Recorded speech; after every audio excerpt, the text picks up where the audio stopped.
Travis from Horror Movies Uncut and the Final Cut Daily Podcast. And I'm speaking to a Raven, Deshay Carter, about her film Noseeums. And I'm very excited to talk to this young lady about this movie because we don't often get to see our beautiful Black sisters in these spaces. So you have no idea how ecstatic I am to see you here. And thank you so much for your time. I really appreciate it.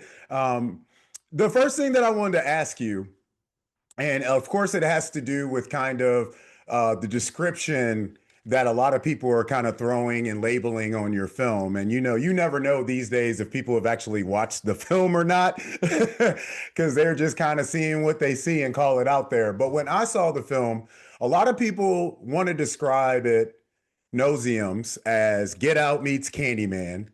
But I even threw Mean Girls into that mix because I feel like there's a lot of stuff that's going on. I got this incredible book off to the side that I read all the time about young Black women that have gone through, all types of terrible atrocities in their life.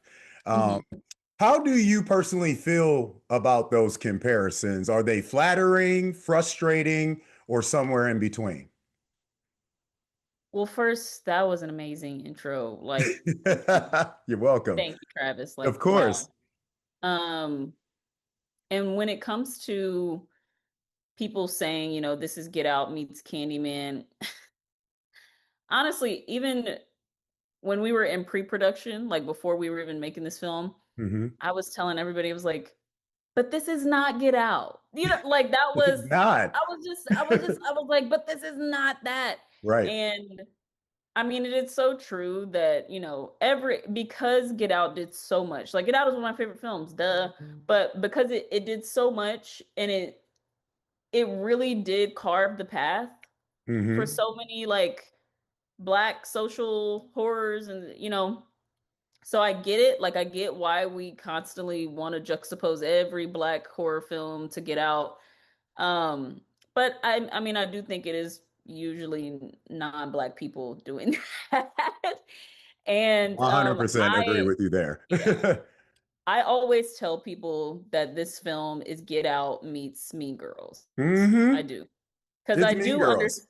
Yeah, I do understand the aspect of Get Out. Like you have this Black girl in this situation at this house, and we're Hmm. like, you need to go.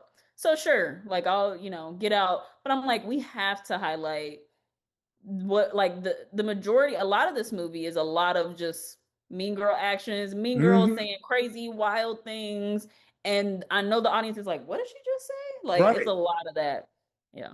I mean, a lot of us have grown up in predominantly white spaces. So, I mean, the group of women that Ember's dealing with in the film, we know these women. Like they are out there. They're still, half of them are on TikTok right now dancing like us. Uh, so I really appreciate you being candid with the answer because with Horror Movies Uncut, as a person that's been one of the few Black voices in this genre for over 20 years, Mm. candid, real commentary is necessary. And so I really, really appreciate that answer. My next question, the film really captures that tension of being a young Black woman navigating multiple social spaces at once. How much of Ember's experience comes from observation versus personal experience?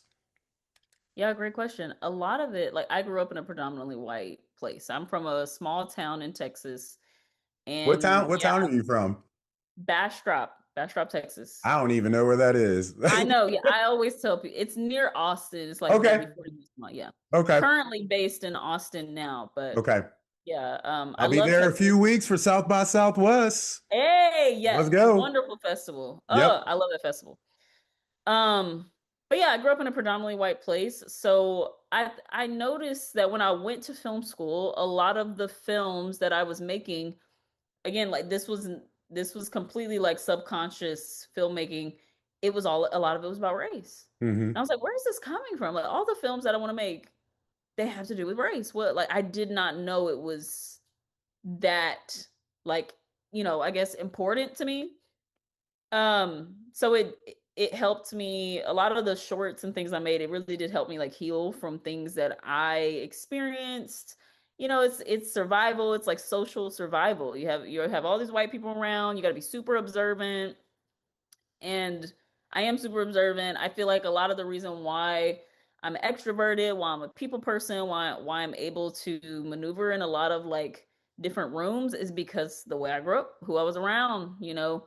Um, so I see parts of myself in Ember for that reason, for Hmm. just being around a lot of white people, but also because she truly is disconnected from her ancestral lineage, and a lot of African American people, we can only go so far. Right. So it was also so cool to partner with the other two black writers and us having conversations like this with each other, Right. talking about our lineage and how we tried, but we could not get it, we couldn't find out everything we wanted to, and then putting some of that stuff into this film with Ember and with her friend at the beginning and things like that. So yeah.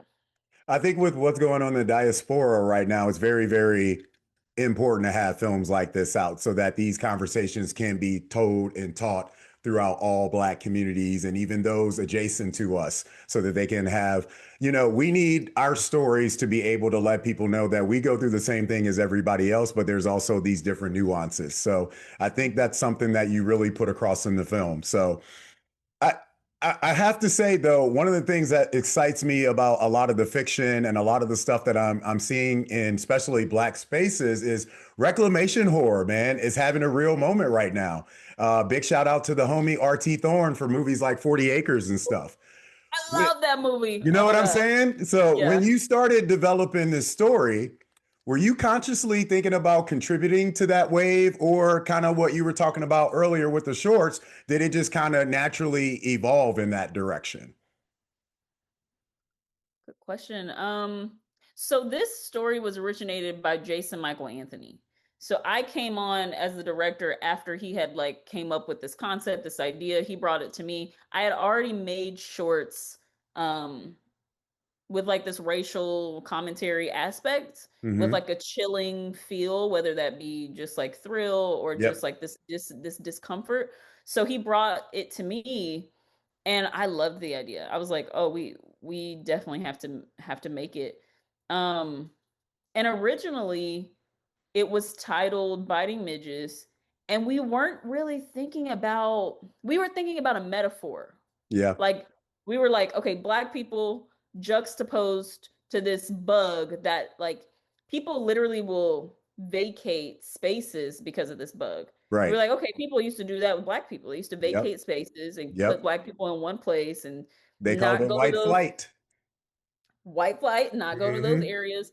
So we had a lot of fun juxtaposing the two, and it didn't become literal, like the literal no-see-ums, the literal biting midges, until we started partnering with our producers, and they were like, we had an idea, and we were like, wait a second, that has something to it. So For sure.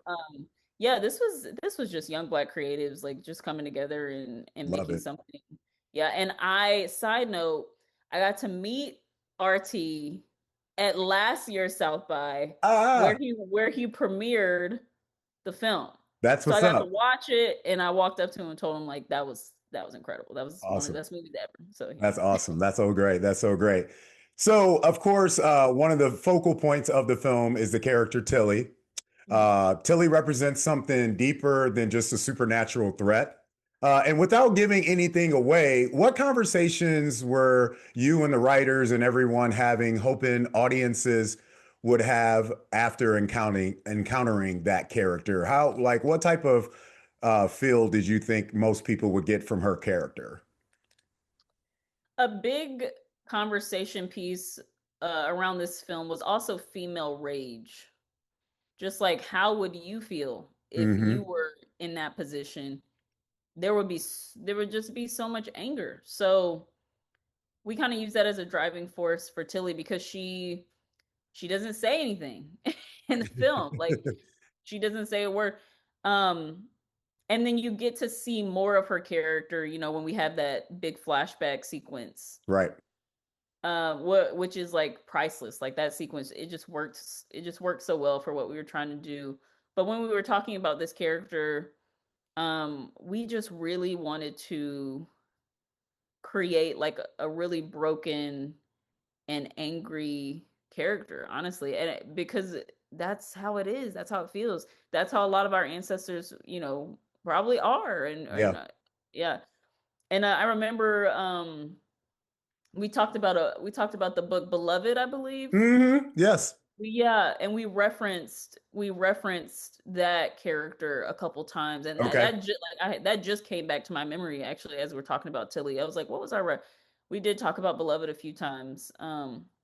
Yeah, so yeah, that's kind of what we were thinking about. We were like, how can we, like, female rage is a big part of this. And Hmm. then we finally get to see it's building the whole movie, and then you finally get to see Ember and Tilly like conjoin in that rage at the end. Yeah. Yeah. There's a strong undercurrent of gaslighting and social pressure throughout the film. Was it important to you that the horror start in everyday interactions with the group before it became supernatural? Good question. I think when you say that, I think about the dinner scene. Yeah. Oh gosh. That Yes. yeah, I've been watching at that that dinner scene. before. Wow. I'm not Wow. lying at all. Yeah, I got triggered so many times watching your film. I'm not gonna lie. Yep. Wow. Oh my gosh. Whew, that like gives me like chills. Whoa, Right, Travis. right.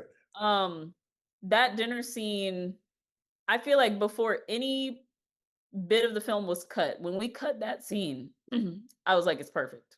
That was like the first scene that I was like, oh my gosh. Every eye movement, every like subtlety, it really worked. And so something that I talk about a lot is uh gosh, the film directed by oh my goodness, what is it called? I'm blanking on the title of the film, but it's a love Okay. story. Love story directed by Barry Jenkins. No. Love story directed by Barry Jenkins. Two people. It's about two people. Bill Street. If Bill Street could talk. There we go. Boom. Oh, If Bill Street okay. could talk. Yes, yes. There is a scene in that film where two men are having a conversation about prison and going to jail and what it's like. Hmm. And I was literally like terrified as the and they're only talking. Yep. And it's just the way they're moving the camera, the way Hmm. they're moving in on characters, the way the light is like it Hmm. almost seems like the light is getting darker as the scene Hmm. goes. And it was just such a great it's just and so my goal with some of the scenes in this film was like there is a way to shoot something really scary when people are just talking. And Exactly. I saw it in Bill Street. I saw it in If Bill Street Could Talk. So I was like, we have to try to bring some of those elements into this film because the film is not, it's not always super traditional Right. in the scares, but you should feel kind of scared when you're watching that dinner scene. You should feel a little bit uneasy Yeah, for sure. yeah. So Noseeums really clearly shows that you're a student of modern horror classics. How did you balance honoring those influences while still carving out your own voice? Because that's always so hard to do. Yeah, I think a big part is when you have a team, everyone has an opinion and everyone does have the space to share their opinion. Hmm. But you have to know like I'm going to do it anyway or just because you think I should do this thing, I'm not going to do that. Like just staying true to my personal voice, Right. knowing that, they I won the pitch for this film and I was chosen to direct this film, not to become a puppet but to stay strong and what I believe is best for the film. So there were like, small things and big things that I really wanted that I fought for. Um like I remember for example, like you're familiar with the classroom scene kind of toward the beginning. I remember a big conversation about that was like, well, hey, I don't know if you want to, do a classroom scene at the beginning because that's kind of tropey. Like a lot of horror films, they kind of start in that classroom. They're giving you information about what the film. And I was like, They're kids. Where else would they I be? hear you. Right. I was like, I hear you, but we need that scene. Right. So, and ever since we put it in the film, like even my editor was like, So for context, that scene was not originally in the movie. Okay. We had to shoot some pickups. So I went and wrote that scene and then we shot it in some pickup scenes. Okay. So I mean, we were calling actors to come back after we had wrapped and everything for that Right. scene. Right. So I just knew, yeah, I just knew we needed something that felt educational, something Mm-hmm. that like spoke about the subject matter, like Mm-hmm. very clearly, very straight to the point, so that no one could question, like, what is this about? We're Right. gonna tell you what it's about. This is about Black land loss. Boom, Right. there it Right. is.